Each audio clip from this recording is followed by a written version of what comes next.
First Kings chapter 19, verse 11 to 14. So he said, "Go forth and stand on the mountain before the Lord." And behold, the Lord was passing by. And a great and strong wind was rending the mountains and breaking in pieces the rocks before the Lord. But the Lord was not in the wind.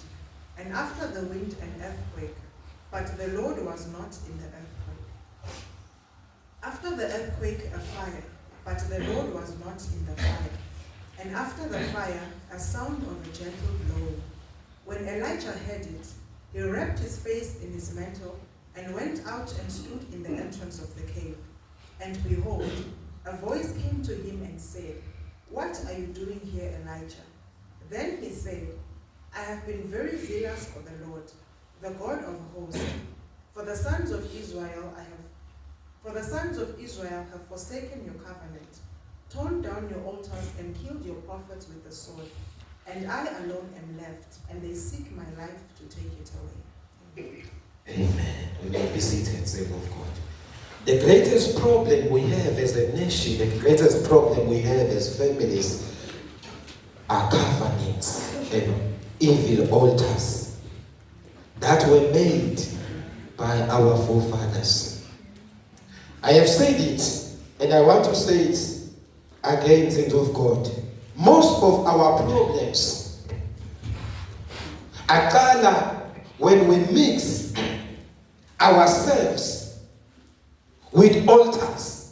Most of our problems today are associated with the altars.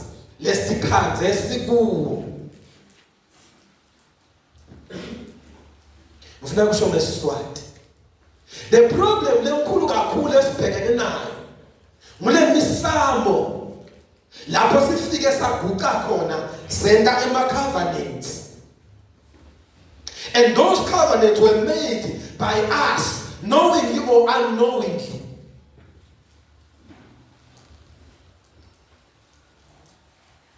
Today kunemisamo lemelene netimpilo tethu, lemelene nelikusasa lethu, lemelene nemishado yethu.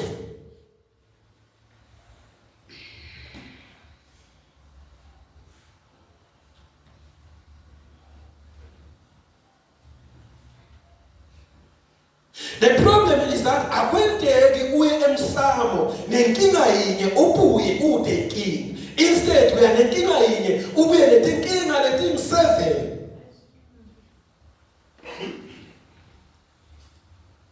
Once nje waya emsamo,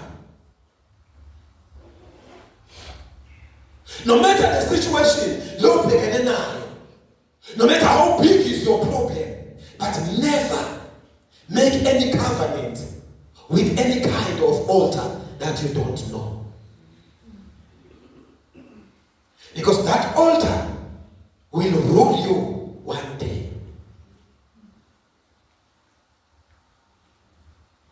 Akekho umuntu loye esangomeni anenkinga yinye yekuthi ubona imvukuzane ebaleni abuye ane-solution yale mvukuzane yekuthi awubuya aneletinye tinkinga letinengi nalebe angadadi bawusole bamvumisa.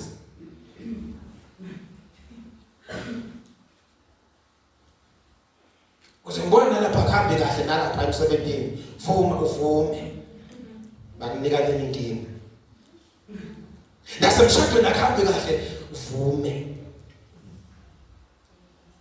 Nasethi imali yakho yayibamba iyawa uvume. Angathi inyanga tathathana lokho inyanga imali yayo yayibamba iyashelela. Angangakubona kwenteka le problem.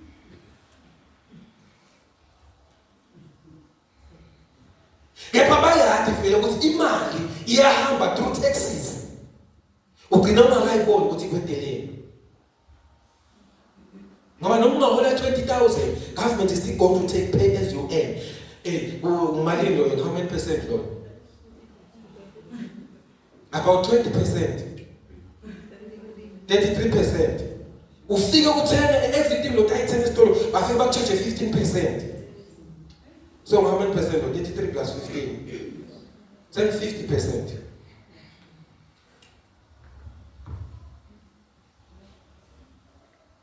Hallelujah. And as you work, you have so many dependents. Labantu kabudget. Uthatha nabo ukayibona le mali. Awuvuma lapha.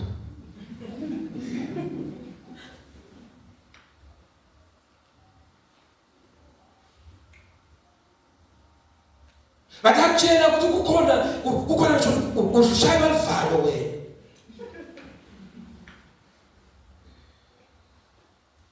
Ngoba noma ungazophika bathatha ishoti kuseta.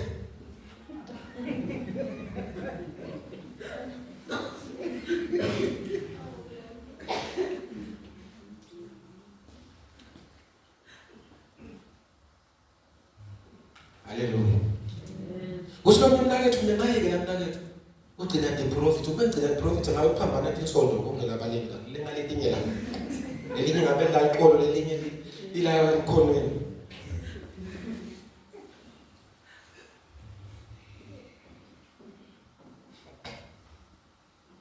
Why? Because you have cast yourself.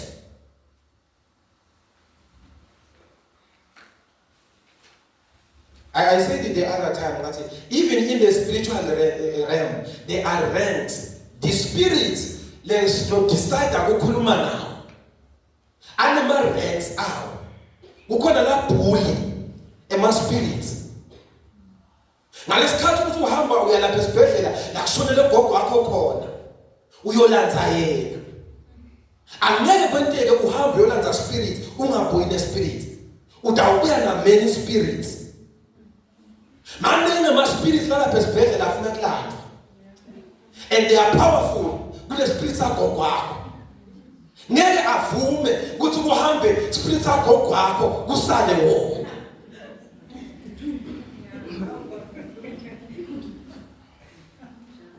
Malonga igama lenkosi. Njengoba ufuna kwenza umsebenzi wekugeza babe wakho noma bhuti wakho. Kunagogo wakho noma gezwanga. Naye uthi nami ngiyafuna kugezwa. Nami ngiyogeza nako. Kunamkhulu wakho naye ongagezwanga, sekugezwa abafana, mina ngingagezwanga, naye uyafuna ukugezwa.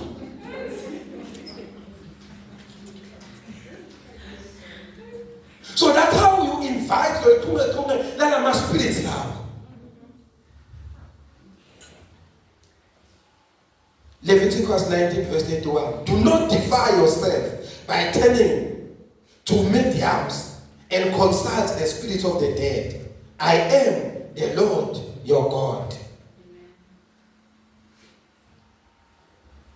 Kulukulu funela batawu yegelela konke kuye. Asilwele dipitetu. Malibonga igama lenkosi.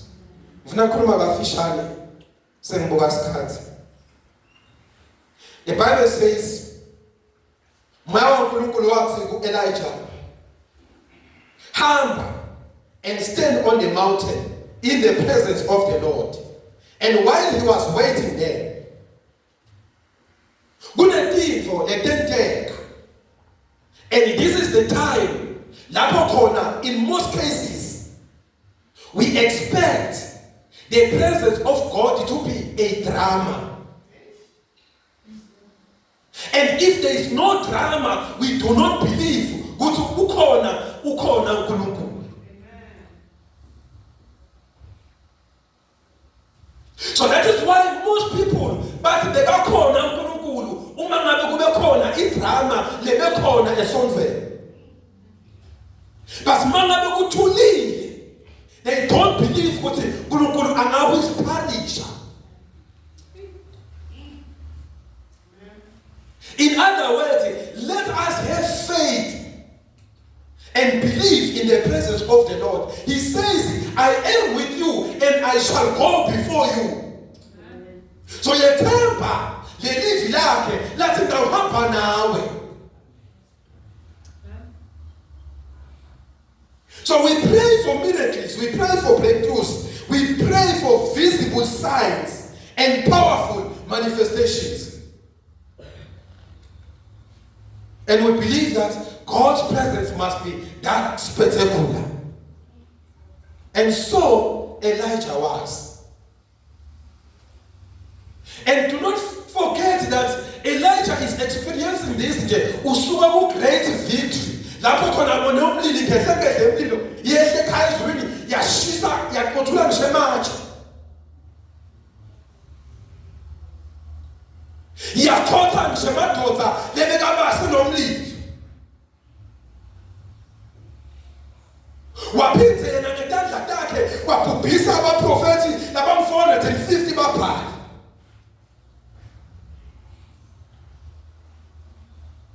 And so when he is waiting for the Lord and their fire comes, he said this must be the Lord. And the Bible says he was not there.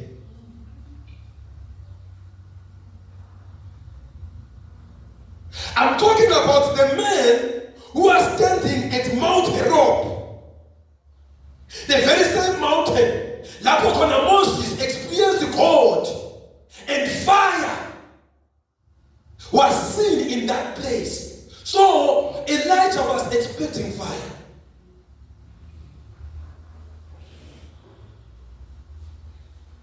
And remember, when earthquake shook the mountain, it was not the first time God is shaking the mountain through earthquake.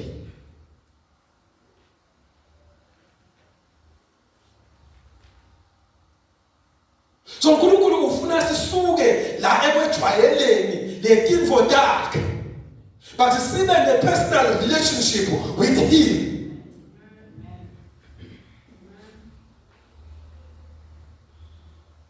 So it is common today in the doctrines of today that we read only one scripture ukuthi uNkulunkulu wathi uNkulunkulu wenda nabo, and then bese siyamlabelisha ukuthi this is the character of God, this is the behavior of God, so God is bound to behave like this.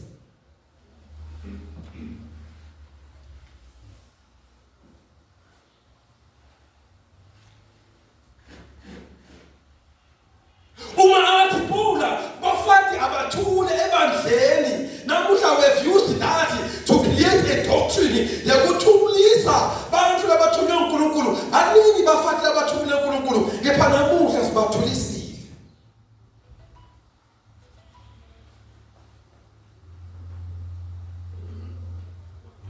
Using the same history.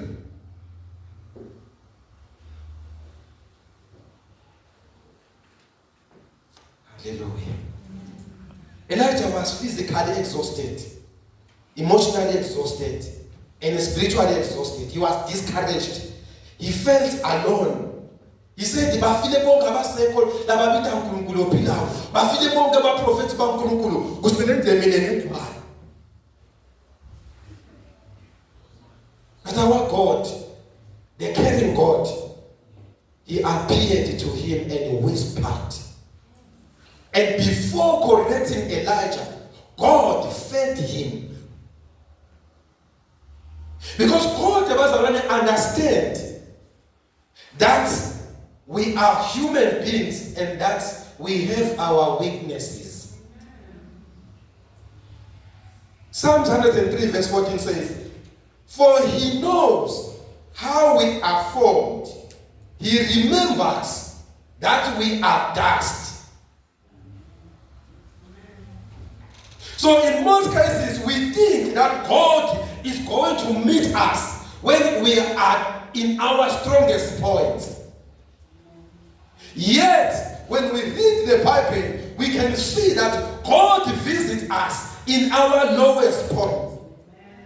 Amen. When we are emotionally exhausted, God visits us. When we feel abandoned, God has not forgotten us. Just like Elijah, God knew exactly where he was, and God located him. The wind was powerful. The earthquake was terrifying. And the fire was so overwhelming.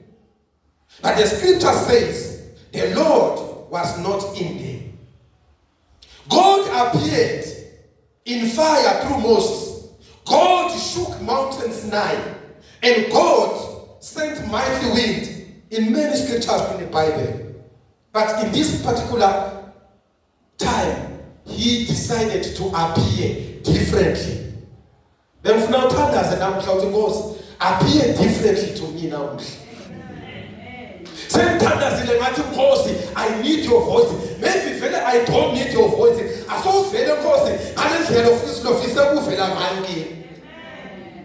Stop detecting things to the Lord. Because as you pursue, you will get the approval.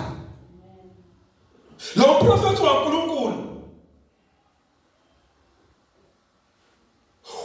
wabe mloku aphikelele afuna kwenta intando yaBhalaki wagcina simakaze athi ke hamba but ungendi A B C and D.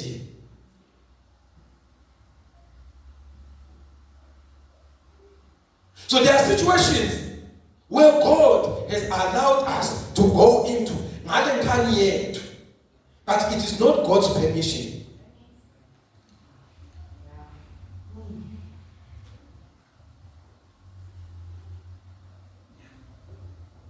When he created man, he was creating another God. He said, let us create man as food. So it means this person is going to rule. This person is going to create. Hallelujah. But we decided to lower ourselves, to lower our standards.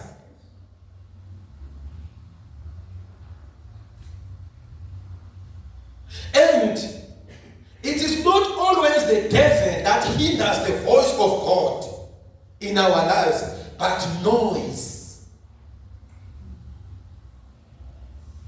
Prophet Elijah uva umsindo, and lo msindo lona uthi lo msindo lona surely kuyoba umsindo lolethe ipresence yaNkulunkulu.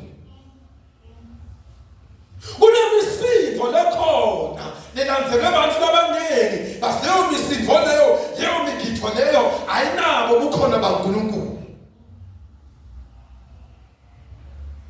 But God says, be still and know that I am God. God still speaks today. God speaks through His word. God speaks through His Holy Spirit.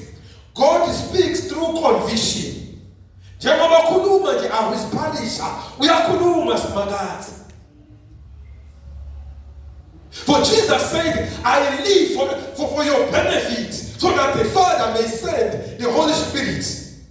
Muye lotani fundisa konke, muye lotani litela lonke iqiniso. Athi nani yomcunula? Akekho leyo nsida.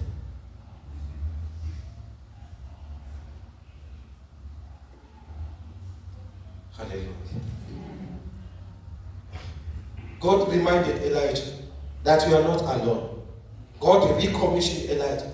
And actually, after that, Elijah anointed 3 people.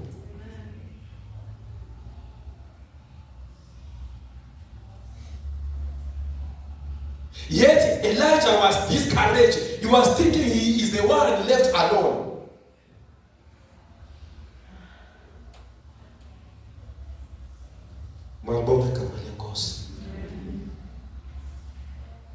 Hallelujah.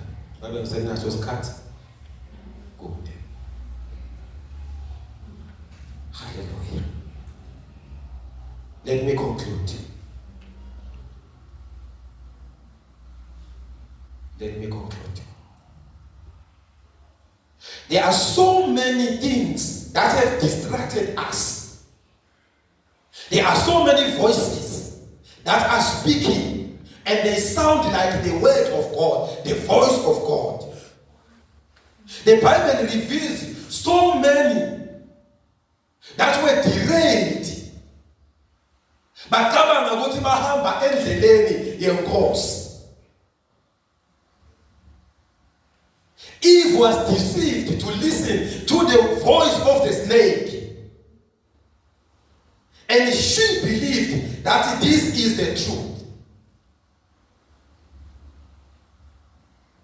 Hallelujah.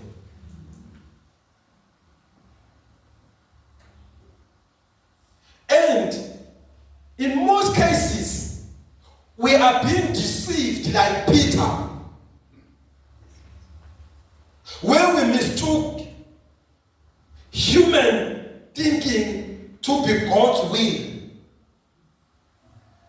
Many people are being deceived even today, and they've deceived a lot of people using their own imaginations and their own thinking. And says, that says the Lord.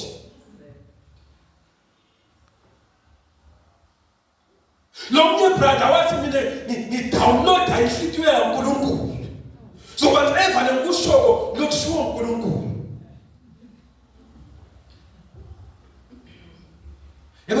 We are human, in human flesh, sent by God to spread the gospel of Christ. But along the way, human flesh, we have deceived so many people. Hallelujah. Leave yasimakazi liyafika lithi hamba umemekele evele maswat. But along the way, your own thinking may derail you.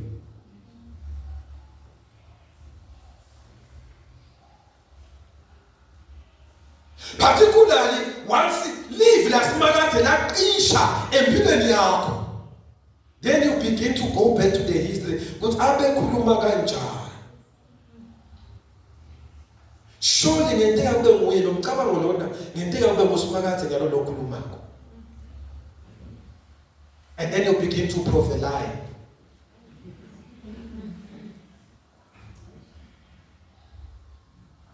A young prophet in the book of 1 Kings, the Bible says he was given a clear instruction by God. There are three things, three rules. Number one, do not eat, do not drink. Number three, return by a different way. But along the way, he met an old prophet, and he came with another revelation.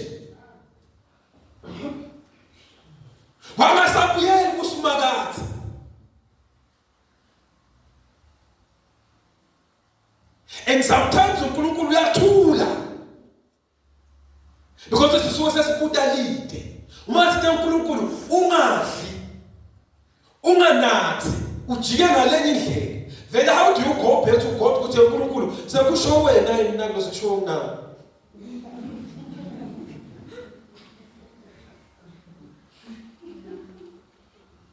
The very same reasoning that Adam failed to apply. He heard God speaking to him. He heard the voice of God. Ikhuluma naye with Adam. But he decided to listen to the wife. Walahla livi yasimakazi. Many lying spirits have been sent, have been poured upon the land. Njengoba kwenteka na King Ahab. IBhayibheli lithi umoya lomubi wehlela kulaba prophets laba 400 of them.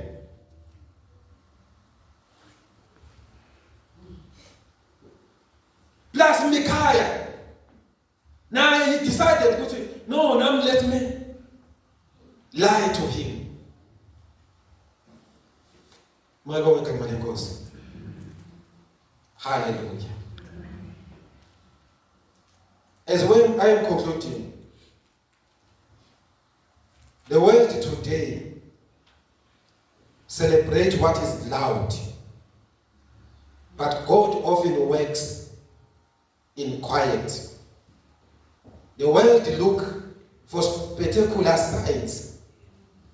They say to Christ, if you are the Son of God, prophesy. Even nasesiphambanweni lenye indoda yathi nangabe ngempela ungilendvodza naNkulunkulu. Hayi phela ngeke. Sikhulule, dikhulule lapha. They are speaking the very same words of their father, the devil. Uma indodza naNkulunkulu. Ngeke ulambe wena. Jika lamatshe bedingo. Kudliwe la. He wanted something spectacular. Throw yourself. Bantu bonke babone. Bonakala ukuthi ngempela you are the son of God. But today the Lord says, come out. Come out of the cave. Lovaleleke kuyo namuhla. God is still calling you. Come out and meet God in His presence. Hallelujah. His voice is whispering. Yekela nomsindo lo ufako. Basilalela la live lasimakathe leli gently and whispering. Come out and meet me. Usho njalo simakathe. I have not forgotten you. You are not alone. That says the Lord. We shall stand up and pray. Baba ngegama lika Jesu Kristu live lakho uNkulunkulu wami liphilile nalamhla lingemandla ngegama lika Jesu siqondise Baba ngalo selaphe ngalo